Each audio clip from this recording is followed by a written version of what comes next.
Hello everyone, and welcome to the presentation of the graphic report for Phase 2 of our research study, Expanding Numeracy and Literacy Learning Through Play in School-Based Environments, where we will share the preliminary results of the study. Special thanks to the Margaret and Wallace McCain Family Foundation for funding this work. And thank you for being here with us today. We're really happy to be here to share with you some research that we've been doing, which is an extension to an earlier project. And we'll tell you a bit about our journey in this work throughout the presentation. I'm Jessie McIsaac. I'm an associate professor and Canada Research Chair in Early Childhood at Mount St. Vincent University. And we'll introduce the rest of the team here in a moment. So before I do begin, I'll start with the land acknowledgement. We are a team located at Mount St. Vincent University, which is in Jibuktuk in Halifax, part of Mi'kma'ki, the unceded ancestral territory, which remains the homeland of the Mi'kmaq Nation.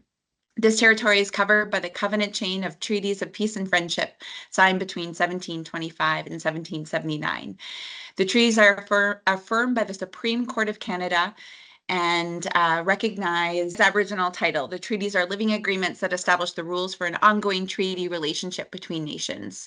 We pay respect to the knowledge embedded in the Mi'kmaq custodians of the lands and waters and to the elders past, present, and future. And we give this land acknowledgement at the beginning to provide a situation of the work that we do in early childhood. And it's something that we do throughout our research and did with our participants as well to really situate our conversations and the privilege we have to be here located in Mi'kmaq. So as I mentioned, I'm Jessie Lee. I'm here at Mount St. Vincent University. I'm cross-appointed with the Faculty of Education and the Department of Child and Youth Study, and I have the privilege of leading the Early Childhood Collaborative Research Center through my chair, which is all about understanding ways that we can support child well-being from quite a broad perspective. So I've been in research looking at this emphasis of numeracy and literacy through play, looking at the social and emotional development of young children, as well as the food and outdoor environments that children are exposed to. I also do work related to equity deserving communities. So some of you may have heard and seen presentations with respect to that angle as well. I'm really happy to be here with our team that represents different aspects of early childhood and literacy learning as well. So Christine, I'll pass it to you first. Thanks, Jessie Lee. My name is Christine McLean, and it's nice to see so many familiar faces and see familiar names there. I'm at Mount St. Vincent University, and I collaborate often with Jessie Lee and her team. I'm an associate professor in the Child and Youth Study Department and currently the chair of the department as well. And I've been with the Mount for about 9 years, hard to believe already. And but prior to that, I lived and worked in Newfoundland, Labrador in the early childhood sector in a variety of capacities for almost 30 years. So I'm really passionate about this early childhood stuff and looking forward to talking with you more about it. And Amna, did you want to introduce yourself? Hi, this is Amna Mirza, and I'm an assistant professor in the Faculty of Education at Mount St. Vincent University. This is my 5th year here, and my background is in developmental psychology. My areas of expertise here at the Mount are in language and literacy development. Nice to meet you all. And Lisanne? Hello, everyone. I'm Lisanne LeBlanc. I know many faces around the table here through my role as an early childhood education consultant with the Francophone pre-primary program at the CSAP. And I also do work with the ECCRC as a Francophone facilitator for the Numeracy and Literacy Project. And Randy? Hi, everybody. My name is Randy Cummings. I'm the project coordinator for the Numeracy and Literacy Project. I worked on both Phase 1 and Phase 2, so I'm really looking forward to sharing our findings with you all today. All right. So our plan today, we're going to tell you a bit about an overview of the project and why we're here with some of the background that really provides a foundation to our work. We're going to talk about play. Christina's going to jump in here to really provide her expertise in early learning and the play context. Talk a bit about numeracy and literacy, the foundational aspects of numeracy and literacy learning as well, and then get into our project and what we did. So just to give some context before we dive into what we did, this project is funded by the Margaret and Wallace McCain Family Foundation, who are supporters of the Early Childhood Collaborative Research Center and fund initiatives initiatives and projects that really emphasize early childhood education and development. We know certainly there's a timely opportunity nationally, but also especially in Nova Scotia, to look at interprofessional collaboration between early childhood educators and early elementary teachers. The placement of pre-primary programs within the school really provides that opportunity to think about that natural support of early learning across settings. But we also know there's this tension between the emphasis of play-based learning in the early years and in pre-primary, and the increasing focus on effective reading instruction and the importance of literacy within the early years, as well as mathematics. And that was really the inspiration for this project, is thinking about the context of early learning within schools and how we might be able to learn from and connect what's happening across pre-primary and early elementary contexts to support that learning overall of young children. So Jill alluded to a first phase, which some of you had the opportunity to see some of our visual boards of the photos from our first project. So in 2022, we conducted a series of online workshops focused first on early childhood educators in pre-primary, and they were asked to photograph how they saw numeracy and literacy learning through play. So I have a bit more about that earlier phase a little bit later. Then this next phase was trying to take it to the next step of that interprofessional collaboration between pre-primary and early elementary. So we connected those educators across both settings through a series of workshops that we more so focused on a community of practice approach, where we really tried to extend learning based on the participants' interests and really connect their learning and share across those two contexts of pre-primary and early elementary. So that's kind of an overview of what we've done in the past and what we're going to be emphasizing today. And we'll tell you a bit about more about those phases as we go. But before I do that, I'm going to hand it to Christine to talk a bit about play. Thanks, Jessie Lee. So the Nova Scotia Early Learning Curriculum Framework, as you know, guides the practice of pre-primary educators, but it really helped to also set up a framework for phase 2 as well, too, when we're talking about the emphasis in the guide on play-based learning, and also, as you can see, the learning goals and objectives. I'm not going to spend a lot of time, talking about these, because I know for the most part, you're quite familiar with them. But just to look at the discovery and invention one, the words such as curiosity and cooperation and creativity and so on, this is what we're talking about when we're looking at discovery and invention. And where we're, and this is all taken from the guide, where children develop a range of skills and processes such as problem solving, inquiry, experimentation, hypothesizing, research, investigation, and so on. Those are traits that we saw in this project, and that teachers, I think, became more aware of as they watched children in a context of play, as they observed children. And also, of course, the language and communication, where we're talking about children's ability to communicate verbally, non-verbally, and so on. And we're going to be talking about that more in upcoming slides. But so I don't want to spend up too much time, because I'm looking forward to the questions at the end.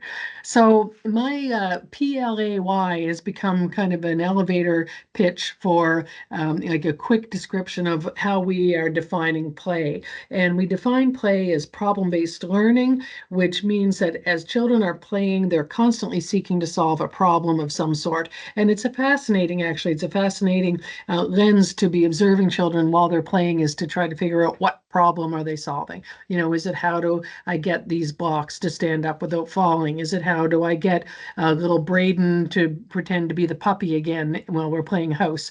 All these types of problems that are happening constantly in children's play. And it really, you can see children's focus in their play on solving these problems. Also, L, sometimes I call it language rich. In this context, it's literacy rich, because we know that it's during children's play when literacy becomes very meaningful and functional to them, where they are, seeking to find ways to communicate what they're discovering, what they're learning about, and so on. And so when children explore this naturally and look for ways that communication is meaningful and functional to them, we see a whole whole lot of talking and listening and storytelling and representing in a variety of ways, and that multimodal literacy happening in play.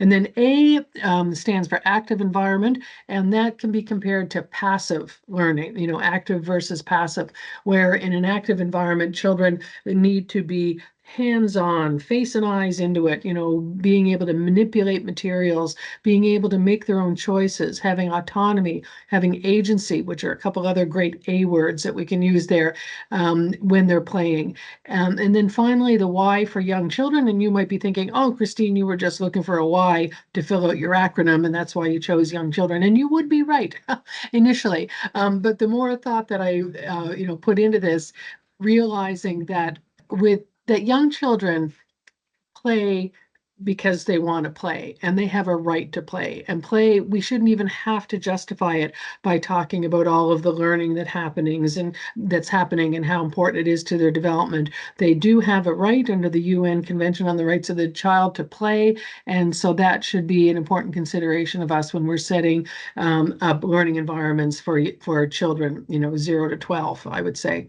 And then just a little quote there that you can see that there's a really big difference between play, where an adult has exactly in mind what the child will be doing, and we also call that as an activity, and play, where the adult watches what unfolds from the child. So play and activities, two different things. And this is a bit of a revelation for some people. So that just is kind of a quick context of how we described play working with this group.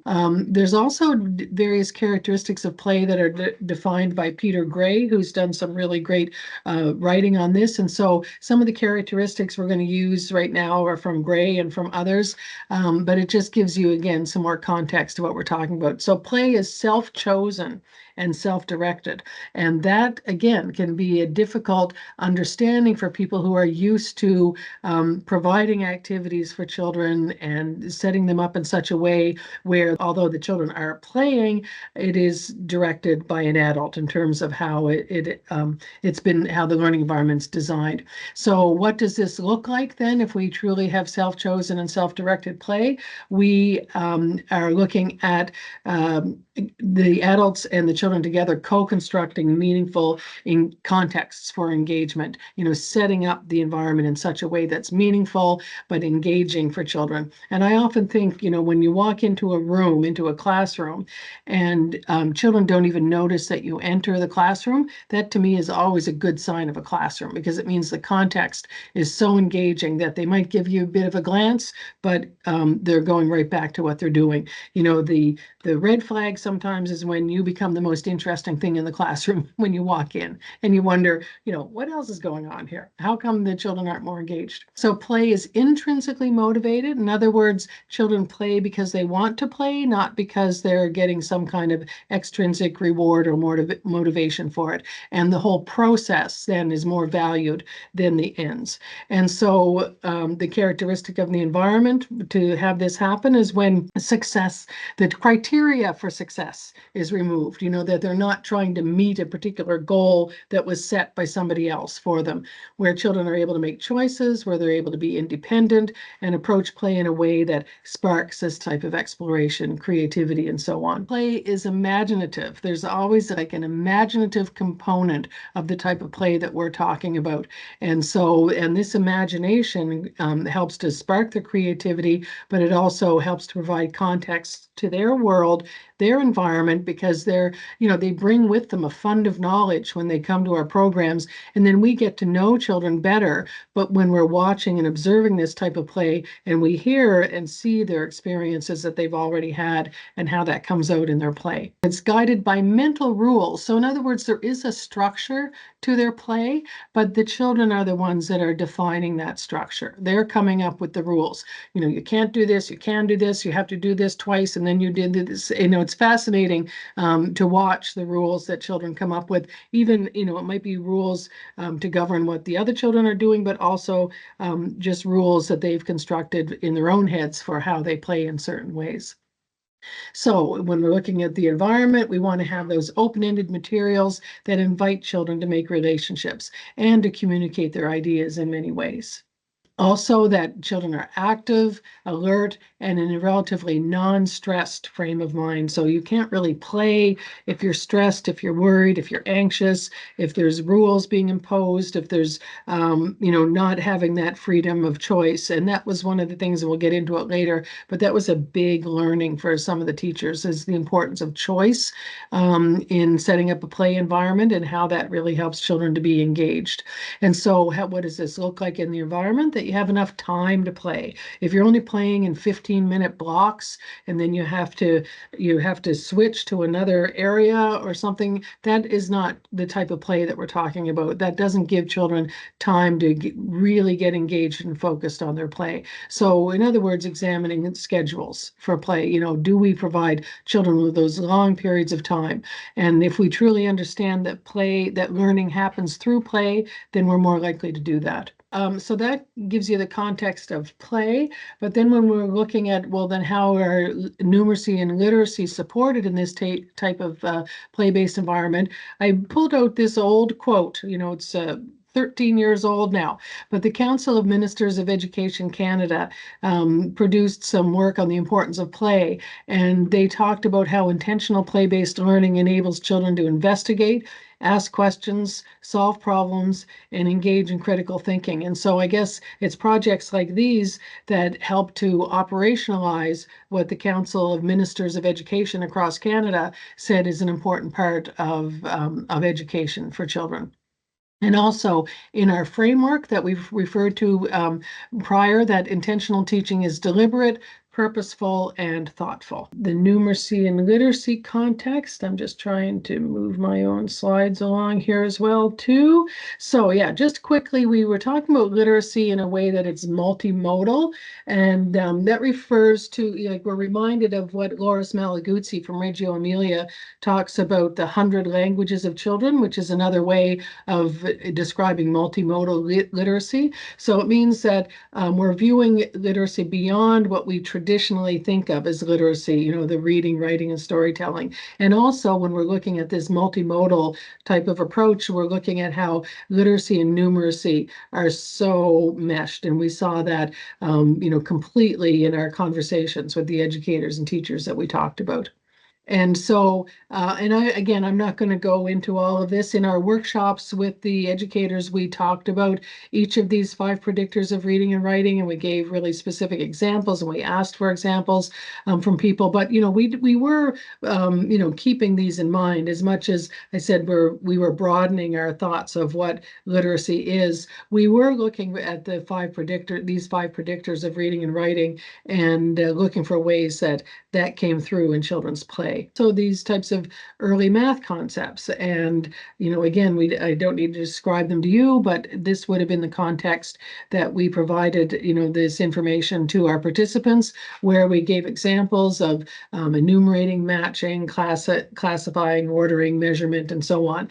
And it was incredible the amount of math that we saw happening in children's play. It just seems to be a natural thing that happens. So I'll stop there and hand it back over to Jessie Lee. Great. Thanks so much, Christine. So those slides are similar, as Christine said, to some of the context that we provided prior to the workshops. And that foundational information was just so important in ensuring that we were all starting from the same place around a definition of play. And we certainly saw over time, all participants really deepened, I think, their understanding of aspects of play and how that supports numeracy. And you'll get to see that in a moment when we show you the results of the work. So I've already mentioned that this project focused on the connection between early childhood educators and early elementary teachers, and is an extension of previous work. I did just want to note this earlier study. Our report is available on our website, which you can get access through the QR code there.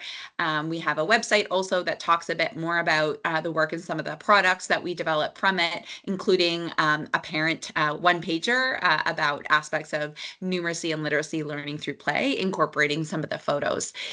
So we used this first phase to build understanding of how numeracy and literacy learning occurs through play. So it was our first opportunity to really work with early childhood educators to provide those exemplars of the incredibly rich learning that happens through the play-based environment of pre-primary programs. We work with 3 groups of pre-primary educators. We had 3 groups focused on 3 different contexts of early childhood educators. We had a rural group, we had a francophone group, and then we had a group focused on African Nova Scotian communities as well. And we had an opportunity to work with them through a series of workshops, again, to unpack what those learning experiences look like. And that really inspired this next phase that we're going to get into right now. So the second phase of the work, the title is Expanding Numeracy and Literacy Learning Through Play. Our report is now available on our website. So if you're looking for more information from the things that we've shared today, you're welcome to have it in full reading, or if you think what we're sharing might be interesting to someone else, please feel free to share that. So the aims of the work, I've talked about that interprofessional collaboration. It was that aspect of enabling pre-primary early childhood educators and early elementary teachers an opportunity to record and reflect together on how numeracy and literacy learning is supported through play. We were all also, as I've mentioned, interested in that collaboration and communication, information sharing between pre-primary early childhood educators and early elementary teachers. We used a community of practice approach, which is an approach that I'm sure many of you working in education are familiar with. It provides an opportunity to provide educators with meaningful opportunities to exchange ideas and work toward new information, new knowledge that can be shared through those collaborations to facilitate that shared learning and knowledge mobilization. So we did it. We had sort of a set of ideas that we wanted to achieve through the implementation of the workshops with the participants, but we also left it open to go to new areas that participants wanted to learn more about. So to bring new information based on research into the conversations to support that learning over time. And we also wanted to use this project as a way to share with others. So this is one of those steps. We're also looking for other opportunities where we can share the easels with the photos that have resulted from the work in other ways to talk about what the results of this research have meant for participants and hopefully what it might mean to inspire further collaboration between early elementary and pre-primary. So who did we work with? We recruited participants from 5 regional centers for education and CSAP. There were 5 because there were 5 that gave us permission to go forward with the research. There were a few that just it wasn't the right time to work with them for research. But we did have participants from across a range of regional centers for education. So we're presenting the participants overall here. We had 7 pre-primary program ECEs and 6 early elementary teachers, but we had 2 groups, an English group and a Francophone group. And in those 2 groups, there was a mix of participants of having both pre-primary ECs and teachers, early elementary teachers in the same group. And that was really important for that interprofessional collaboration to occur. So we had those 2 groups and quite a range of experience you can see there in terms of working as an early childhood educator and a teacher. And for the teacher group, we had 4 that were grade primary teachers, 1 grade 1 teacher, and 1 grade 2 teacher. So as I've said, these communities of practice sessions were facilitated over time. It happened throughout the school year last year, so 2023-2024 school year. And we did it on a monthly basis. So that was, we really wanted to kind of mimic that learning over time and to provide teachers and educators an opportunity to kind of reflect on learning and bring that back as they had the opportunity to practice and think about what they were learning through the community of practice session. The provocation to teachers and educators was for them to take photos and to bring those back and to inform conversation in the community of practice sessions. There was a process where they obtained parental consent for any photos that were included as part of the project. And those photos really provided inspiration for storytelling from the early childhood educators and the early elementary teachers to talk about some common things that they were seeing across the photos that were shared from colleagues. And so we did that through the course of the session, starting with some foundational content, inviting them to bring photos photos into conversation. And as I said before, kind of building on new things that they wanted to learn throughout the process.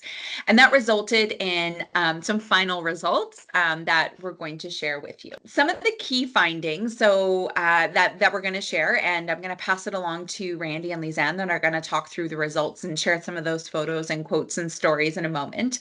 But overall, as we went through this process across the English and Francophone conversations that we had, these were the big things that bubbled up for us as things that were really informing the conversation. So educators were really talking about their learning and sharing their stories and photos in terms of how they were feeling numeracy and literacy learning was happening through their play. And we saw quite a lot of growth and aha moments from teachers also, and through inspiration and conversation from the pre-primary educators and vice versa. It was really nice to see that collaboration happening. So some core ideas were shared from participants across the workshops, and these were authentic learning, choice, and valuing play. So with authentic learning, educators and teachers were talking about that meaningful opportunity to the child and the learning that was happening when really focusing on play to support numeracy and literacy. So having that purpose behind it, but that purpose being child-led, leading to the second aspect of choice, that children have choices in their learning. And that was such an important part. And Christine alluded to that in the aspect of play, that when children were offered the choice, educators told us about the engagement that they notice and witness evidence of learning in a variety of ways. And you'll see in the examples that we share in a moment about those moments of witnessing of learning of children that perhaps wouldn't have seen otherwise. And that was a really important finding in the work. We also saw increasing value of learning through play through the participants' stories that they shared over time. And certainly early childhood educators kind of had this foundation of play-based learning in the early learning curriculum framework. So we saw the recognition certainly being reinforced through them of how important play is to support numeracy and literacy, but also in the early elementary teachers, that value of providing these rich opportunities for play and how it was beneficial to the learning of children in their classrooms. So next, the photos that we're going to share can fall under any of these themes, and that's the interconnection of these three themes. It was hard to disentangle, which photos they were all representing, but we've kind of identified in the top of the slide the key theme that the photo and story most prominently was displayed. And I'm going to pass it to, I think, Lisanne first. Thank you, Jessie Lee. So for the first photo sharing session, we asked educators to provide materials within their learning environments that supported numeracy and literacy.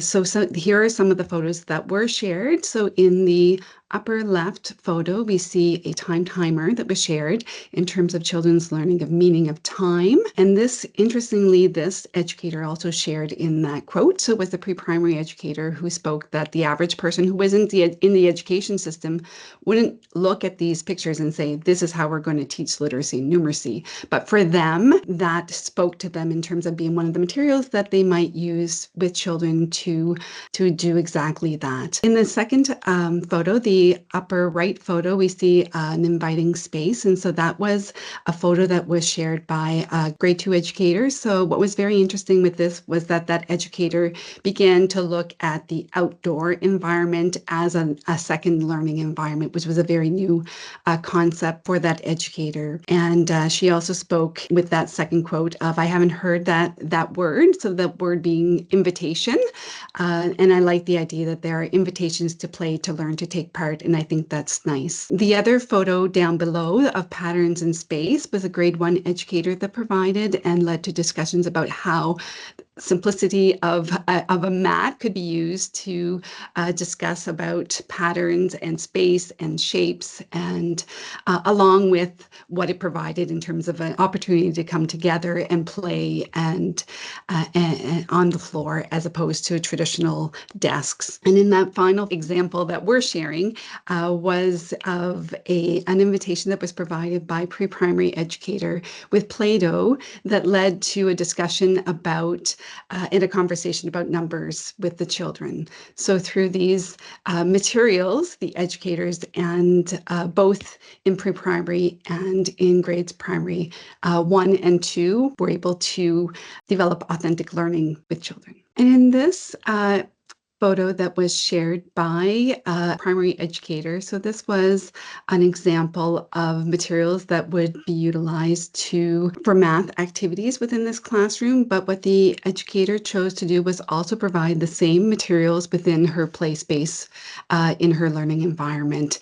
And that allowed the children to be able to manipulate and hold in their hands those materials and of various sizes and various weights, and spoke about the importance of actually physically holding those materials in your hands and how that can be a part of active learning for children. And in this example, it was a very simplistic example of how an opportunity for choice was given to the children. And so this was a pre-primary educator who chose to set up an environment or a learning environment where a very intentional invitation was set up with items that the children saw every day. So they were used to seeing crayons within the art environment. They weren't necessarily used to seeing crayons set up over by the windowsill with little containers next to them. And so it was a very simple activity where the educator had a big box of crayons all mixed up, and she placed 3 small containers next to it and just let the children decide what they were going to do with that. Interestingly, whether they were going to bring them back to the art area or whether they were going to do something different with them. And so these children were allowed to decide how they would interact with them, and their natural interest in wanting to group the crayons based on colors allowed for them to practice foundational classification skills. And so the educator and the children discussed different colors, different hues through organizing them, which not only supported numeracy concepts, but also enhanced their vocabulary. So it was very different shades of possibilities for a simple material that is in every classroom. And continuing with the theme of choice, these next photos will come from the English group that we facilitated. So this story started based on a conversation that happened at circle time. And they had talked about their class promises. And as you can see in the top photo, the educator got out a big piece of paper and markers, and her intention was just to write down some words and place it on the wall. But when the children saw the big piece of paper and markers, they said, "Can I help you? Can I write on there?" And that's what they did. So they wrote, they posted on the wall. And then the educator also showed us the photo below where you can see some artwork done. So she had said that after that class promise was on the wall for a few days, she noticed that the children seemed interested in posting some other stuff on the wall, some of the art that they were making. And having this art on the wall resulted in a lot of conversations between their peers and conversations between the child and the educator as well. And she noted that they love seeing their pictures on the wall, which was a big part of it as well. So fostering this interest supports the development of letter recognition and the concepts of print, and they're being immersed in their own letter writing and seeing it on the wall, seeing their symbolic representations on the wall as well, which gives meaning and connects it to their experiences. And so this is our third and final theme, which is educators understand and value learning through play. So in this case, to give some context, the educator had set up some math-based stations, one of which had blocks. So she would have had some idea of how she was hoping the children would engage with these materials at this point. And she said that the child who this photo represents had some struggles with emotional regulation, and they had some struggles also with like engaging in class, and especially in math class. But the child immediately went over to the block station, was very engaged until she saw him leave, and he grabbed this drawing that you can see in the first photo that he had cut out previously in the day. He brought it back to the station and he said, "I wonder if I can build this with the blocks." And so the child would move the blocks around the photo, she said, see which way it would fit, try a few different things, and he did so until he was happy with how it looked. As he was moving these blocks over the photo, he was also telling her this whole story about this drawing that he had made at the same time. So the educator said the story never would have been told if he was giving instructions and handed a pencil and paper, which was a really big reflection for the group. So this is a great example of persistence through play, and also we're seeing an understanding of symbols and how to orient these 3D shapes to represent a 2D drawing. And the child also showcased his language and comprehension abilities through storytelling. And so this is the same grade 2 educator, but we also want to share it because in this case, it wasn't necessarily a math station that was set up. The children were just free to engage with the blocks and the materials in their own way. So this child was able to just explore at his own pace in a way that was interesting to him, and he was engaged for a while, she had said, until he called her over and started to explain. So as you can see in the photo, he has this structure that he had built with multiple different 3D shapes, and it was functional in the sense that when you take that block that's lying across off, a sphere would roll down a ramp. So he was telling her all about this, and he was talking about the characteristics of the 3D shapes, and she had said that this was a unit that they had discussed like way earlier in the year. So he was obviously drawing on his past experiences to play with these materials. And that's it for that photo. And there's lots more photos in the graphic report, as Jessie Lee mentioned, on our website if you're interested in looking. We had briefly mentioned that we did a final visual for each of the groups. And we wanted to share this because it's really a good representation of what we discussed throughout all of the community of practice sessions in the participants' own words. So how we came across this visual was at the end of each photo sharing session, we asked educators to say a few words that they felt described the photos that we talked about that day. And what this looked like was a bunch of sticky notes on a virtual whiteboard. And then at the end of the sessions, like the last two, we wanted them to think about how we could visually represent these conversations that we had. So we went through a few iterations of what this looked like. One group really wanted like a beach scene and talking about the environment and different stuff. So it was really great for reflection in that way. But we settled on this, and sorry, this is from the Francophone group, the group 1 final visual. And so they wanted to highlight the role of the educator. They used some words like intentionality and scaffolding the child to build their identity, build pride, confidence, self-esteem, and really see the child as like the guide or the leader in the situation, which also led and was like within other themes of emotional learning, curiosity, and skills that could be applied to a variety of different areas.